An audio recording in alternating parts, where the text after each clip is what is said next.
एक तरफ जहां भारत और पाकिस्तान के बीच तनाव युद्ध की कगार पर पहुंच गया, वहीं दूसरी तरफ बैकडोर से पाकिस्तान बार बार भारत के साथ समझौता करने के लिए विकल्पों की तलाश कर रहा है। लेकिन अचानक से 10 मई 2025 की शाम को अमेरिकी राष्ट्रपति डोनाल्ड ट्रंप का भारत पाकिस्तान तनाव को लेकर एक ट्वीट आता है, जिसमें वो दोनों देशों के बीच तत्काल युद्ध विराम पर सहमति की घोषणा करते हैं। और इसके कुछ ही समय बाद भारत के विदेश सचिव विक्रम मिस्री भारत पाकिस्तान के बीच तत्काल सीज फायर की घोषणा कर देते हैं।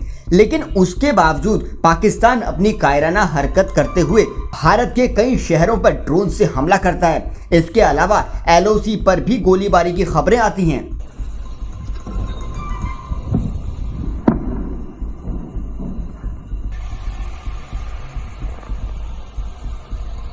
लेकिन इस सब के बीच ट्रंप ने सोशल मीडिया एक्स पर एक और पोस्ट करके एक बहुत बड़ी बहस छेड़ दी है। दरअसल ट्रंप ने अब कश्मीर को लेकर एक बहुत बड़ा बयान दिया है, जो अपने आप में बेहद ही चौंकाने वाला है। ट्रंप ने अपने एक्स हैंडल पर लिखा कि मुझे भारत और पाकिस्तान के मजबूत और अडिग नेतृत्व पर बहुत गर्व है, क्योंकि उनके पास ये जानने की, समझने की शक्ति, बुद्धि और धैर्य है कि मौजूदा तनाव को रोकने का समय आ गया है, जो इतने सारे लोगों की मौत और विनाश का कारण बन सकता था।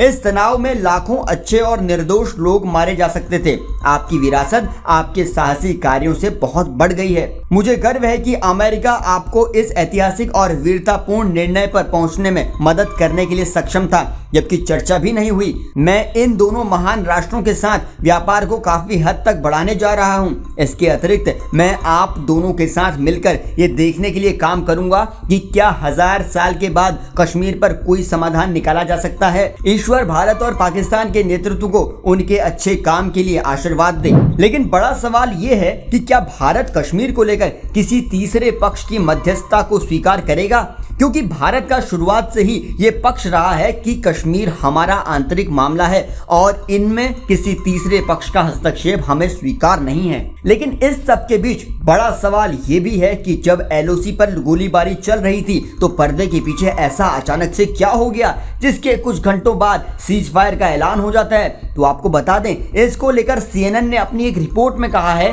कि अमेरिका के टॉप अधिकारी, जिसमें उपराष्ट्रपति JD वेंस, स्टेट सेक्रेटरी और interim national security adviser Marco Rubio और व्हाइट हाउस के चीफ ऑफ स्टाफ भारत और पाकिस्तान के तनाव पर नजर बनाए हुए थे। शुक्रवार की सुबह इन अधिकारियों को एक खतरनाक खुफिया जानकारी मिलती है। इसके तुरंत बाद ये तय होता है कि अमेरिका को तनाव कम करने के लिए इस मामले में तुरंत शामिल होना चाहिए। हालांकि ये खतरनाक खुफिया जानकारी क्या थी, इसको लेकर संवेदनशीलता का हवाला देते हुए इन अधिकारियों ने CNN को कुछ साफ नहीं बताया। वहीं इसको लेकर इकोनॉमिक्स टाइम्स ने अपनी एक रिपोर्ट में कहा कि इसके तुरंत बाद अमेरिका के उपराष्ट्रपति JD वेंस खुद PM मोदी को फोन करके ट्रंप की योजना के बारे में जानकारी देते हैं और ये बताते हैं कि ये बात स्पष्ट हो चुकी है कि तनाव के एक हफ्ते तक जारी रहने से उच्च संभावना है कि ये नाटकीय रूप से और ज्यादा बढ़ने वाला है। और JD वेंस PM मोदी से इस बात की गुजारिश करते हैं कि वो सीधे पाकिस्तान से बात करके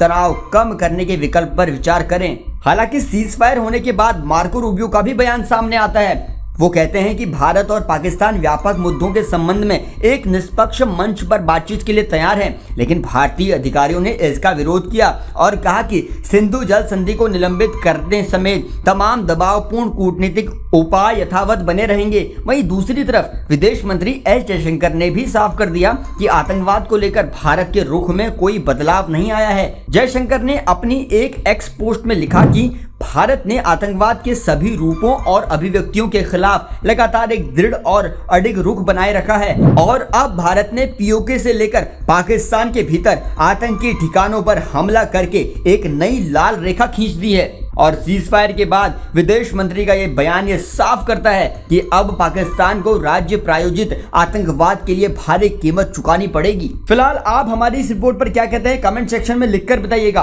और देश और दुनिया की खबरों को आसान भाषा में जानने के लिए जुड़े रहिए जनसत्ता के साथ।